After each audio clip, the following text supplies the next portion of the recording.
Welcome to our presentation on lexical and phonological variation. This was made by Basha, Madeline, and Tori, and will be presented by Basha. So what is lexical variation?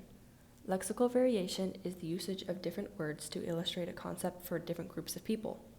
This is different from lexical change, which is how a word changes over time within a specific group of people. A famous example of lexical variation is the multiple names for carbonated drinks. There's soda, cola, pop, tonic, soft drinks, and probably more. This map shows the regions that use soda in red. Regions that use another term are in blue. Another division is the distinction between frosting and icing. Here's a map of the United States that shows where frosting is used.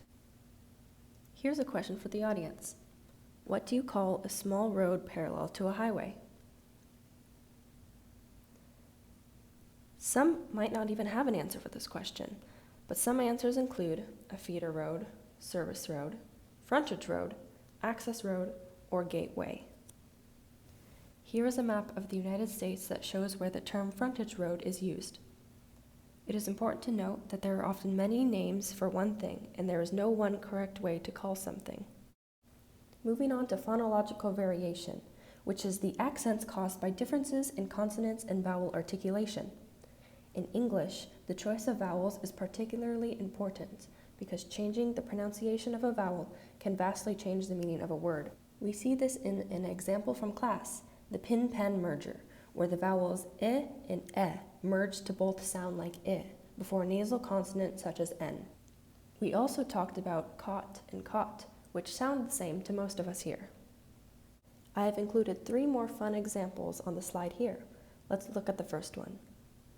How do you pronounce the first syllable in this word? Do you say oi as in boy, or ah as in flaw? Lawyer, lawyer, or do you use them interchangeably? For the next one, there are 3 main ways in which the vowel is pronounced. Do you say I as in sit? Do you say E as in see? Or do you say as in set? Bean, bin, ben. Personally, I say ben. Last one. How do you say the second vowel in this word? Do you say pajamas as in jam? Or do you say pajamas as in palm? So who needs to know this? Teachers should know about lexical and phonological variation because ignorance on the topic can lead to the teacher telling a student that what they say is wrong and correcting them when the student is in fact not, and it's just lexical or phonological variation. Politicians, city planners, and doctors should also know about this because it gives them a better understanding of the community and the greater United States. Of course, being educated on this topic will also help communication with parents, friends, and the general public as well. So how would this information change things? Understanding lexical and phonological variation allows speakers to utilize their own unique flow of language uninterrupted, to refine and expand their vocabulary, and to speak without fear or judgment.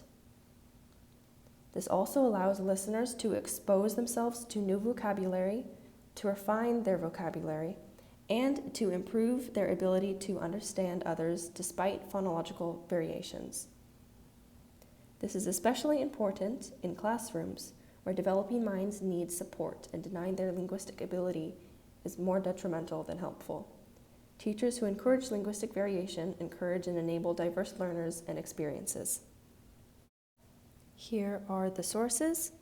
Thank you so much for listening, and I hope you have a great day.